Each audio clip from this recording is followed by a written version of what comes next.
welcome back. For our first segment, we have decided to switch things up a bit.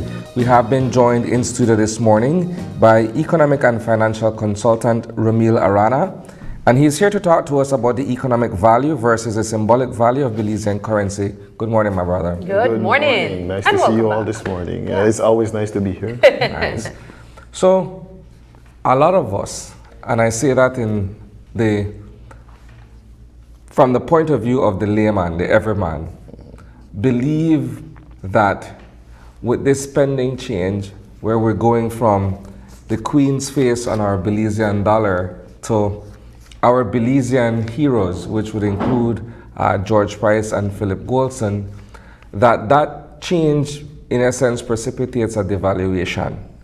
Let's talk about that and perhaps debunk this particular thought. That word is, quite frankly, the word has become a little bit popularized. Mm-hmm. It has been used in the political sphere for various reasons, mostly to detract from what the government of the day is doing. And it's been used by international organizations, primarily the IMF, in terms of what they prescribe for different countries. But we have to go back a little bit. We have to put on my teaching hat now. When we talk about devaluation is a reduction in value of your exchange rate. Now, your exchange rate itself is the value of your currency in terms of another. So, like we will say, it takes about 10 Mexican peso to purchase 1 Belize dollar, or whatever the value is at that point. If it devalues, then it will be more Mexican peso to purchase 1 Belize dollar. So if it devalues, it goes up to about 15 Mexican peso to purchase 1 Belize dollar. Now, when you look at it from that perspective, it would be easier for a Belizean to purchase Mexican goods. But it would be harder for a Mexican to purchase Belize goods because the value of their currency has changed. Yeah. So that is why the IMF uses that particular method, because they use it to correct economic imbalances, especially the trade balance between countries. So, and that's what people don't understand about devaluation when it comes to the different exchange rate regimes. And I'll get back to that a little bit. Devaluation is a choice. It's a choice. It's a decision made by the central bank and the government of the day, and it has to go through legislative procedure. And that's why money is called legal tender, because it's actually legislated in law, the value of your currency. Right. That, I think, already paints a picture of one of the narratives that the general public has.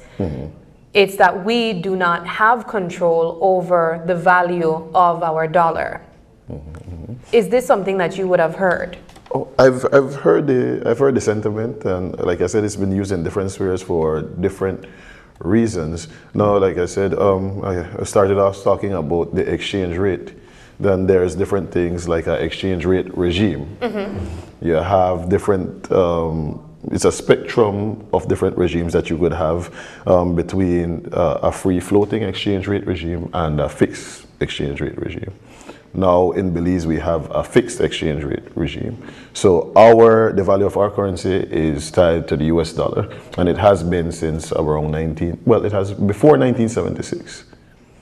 But the current rate of 2 Belize dollars to 1 US has been since 1976. I hope I got that right, so my old friends at the central bank aren't angry with me. But since 1976, our currency has been fixed to the US dollar at $2 to 1. And that will not change unless the government of the day and the central bank agree that we're going to alter that. Why would the government or the central bank change the value of the dollar?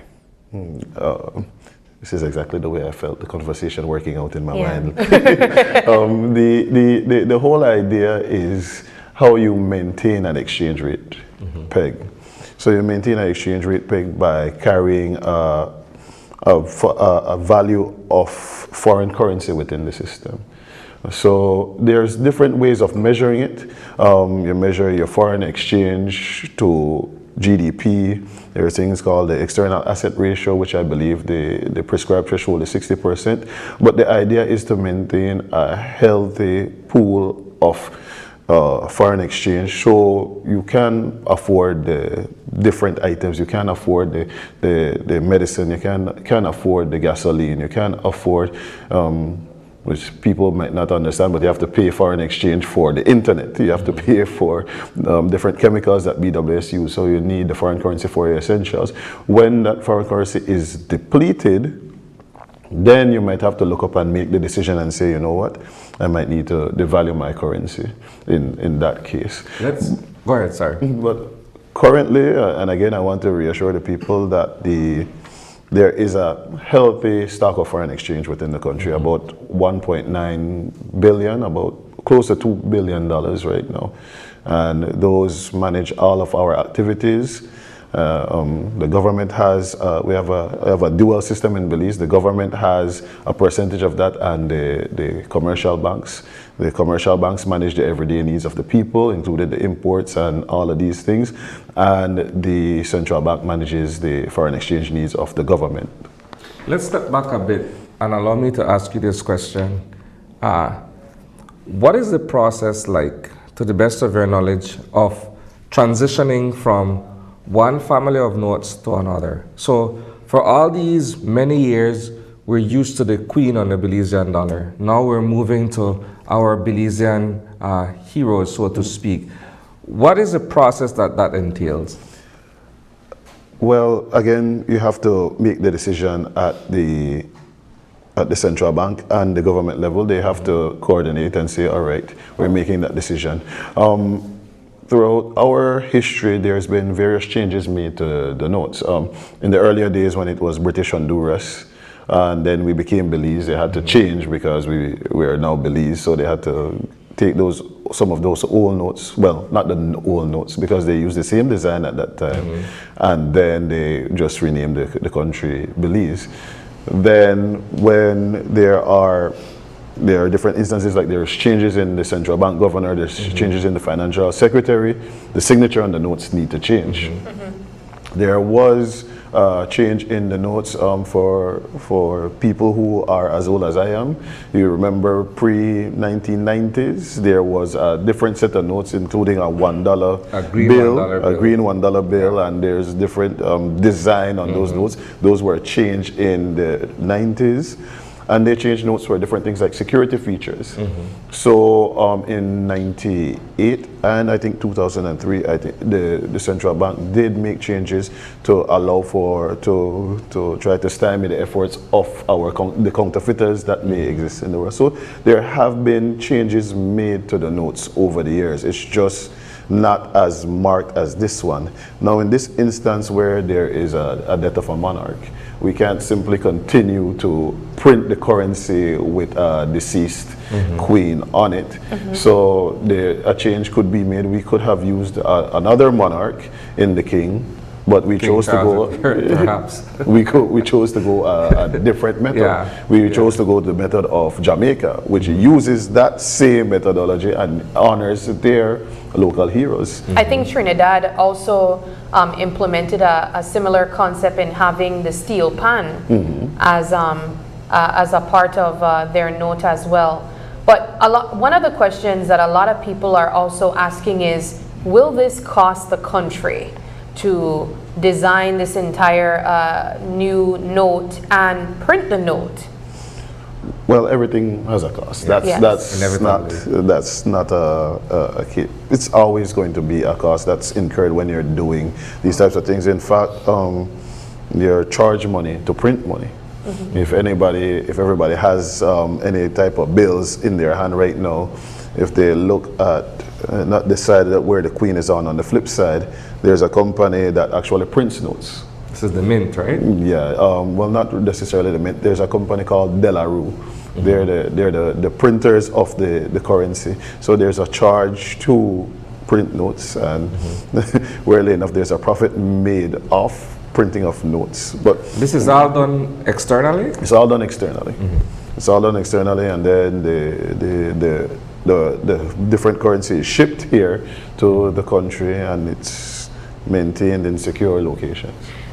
Perhaps we can paint a picture to our viewers of how this process will work, like Isani was asking, because I think a lot of people are questioning, how will the transition look? Will there be a situation where the old note Like a will still phase-out be process. circulating Oh, yes. with the new ones? Because monies are being printed on a regular anyway. We're always circulating new bills, yes? So I think it's just going to be, this is my thought, I think they're just going to continue the printing process, but it's just going to be a different phase. Yes, sir. And then you're going to be having new bills with old bills in circulation Okay. until they're out. If I could perhaps sharpen the question to Yeah, I ask, understand. It wasn't a question. It was a statement. is there a phase-out process? Oh, there's definitely a phase-out process, and the phase-out process is continuous. If you've ever been to the bank, you realize that sometimes when you're talking to a teller is separating notes into different stocks. Yeah. That's because there are some notes that are already taken out of circulation because they might be damaged or they might be a little bit crumbled or stuff Yes. like that. So when we're talking about that phasing out process, so those damaged or mutilated bills, as they are called, are sent to the central bank, and the central bank replaces that currency and puts the new notes into circulation and take those notes out. And like you say, how you catch counterfeiters most of the time, and when you look at these, because there are the serial code, if that's the proper name, I'm sorry, but there's a number associated with every note, and when those notes are taken out, those are marked off the ledger that they are not in circulation. Nobody's going to break into your house and take the money out of your wallet and then replace it with any other one. It's a process, and it goes through the commercial banks, and it's maintained the same. So there's not going to be a mass collection and say, oh, we have to bring in your dollar bills or anything like that. It's going to be flowing the same way. There's not going to be any change that's made. If you do banking business, money gets to the bank, those notes might be brought in, and then the new notes are put into circulation. What is interesting is that we are at a critical juncture, as I would describe it, where a lot of people are going cashless, but we're now introducing a new family of notes into circulation. Yeah, you kind of touched a nerve there, because I love going cashless. I'm always the friend without money. What so. will you do when the world ends and you need actual cash? Hopefully that's not going to When happen. the apocalypse happens, you'll need paper money. When the apocalypse happens, you're not going to need any money. You're going to need skill. But that idea of going cashless has been going on for quite a while. I think right now, within the regulations that have been put in place, there's extra charge for using over-the-counter services via vis-a-vis the online services. So that's definitely being pushed, and there's a measure in money supply called currency in circulation. So that number, that figure, is not always, but it's sometimes at the discretion of the central bank. So they could have a lot more money in circulation. They could take a few notes out of circulation and everything would be fine. Again, countries like the US and all of these places that are primarily cashless, their currency in circulation figures have been declining over the years, because that's how it goes. We're trying to move to higher technology use and all of that, and we have a younger generation that prefers it that way. So again, it's going to the same process I just mentioned. Sometimes the money is taken in by the bank. Sometimes some of those notes might not come out. It's just being stored. But the fact of the matter is that the amount of money within the economy can be regulated. Ramil, as we wrap up this segment, I'm going to ask if you have any thoughts that you'd like to contribute to perhaps some myths that you would have heard from persons on the street talking about a new face on this bill. Well, like I said, I think the main one that we were talking about is that there is going to be a currency devaluation. And just to wrap things up, the money that you have in your hand, the money that you use, is called a legal tender. It derives its value, not because it's printed on paper, because quite honestly, it's paper. Yeah. But it's legally accepted as an exchange for goods and service, right? So you don't have to be worried to say, oh, there's been a change in the note. That means that my money is not going to mean anything. Your money, it has it doesn't have the same value, but it has the value that it has before. The only thing that's taking away from the value of your currency is the inflation that's been taking place, and it's basically reducing your purchasing power, not the value of the money. $1 is worth $1, $2 is worth $2. What you can get out of it now might change because of the inflation and how that happens. Which is an interesting point you'll make. If you allow me to throw this in as we begin to conclude, though, is that perhaps the average person may not necessarily be differentiating the two things that you just mentioned. They look at perhaps inflation and devaluation as one and the same. Technically, it can be looked at in that way. It's just a little bit different. Again, we went through the process. We spoke about exchange rates. The devaluation would be a change in your exchange rate, and for us, we have fixed our currency to the US dollars.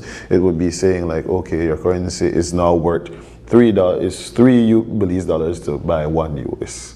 That would be a devaluation, moving from 2 to 3. That's like about a 50% devaluation. Or no, yeah. So that kind of thing takes place. Inflation, no, is just an increase in the cost. So it's just an increase in the cost at the store, so you could purchase less. So it has pretty much the same effect, that you're not going to be able to buy as much. There's a bit of erosion in purchasing power, but it's separate concepts. Well, Romeo, thank you so much for joining us this morning.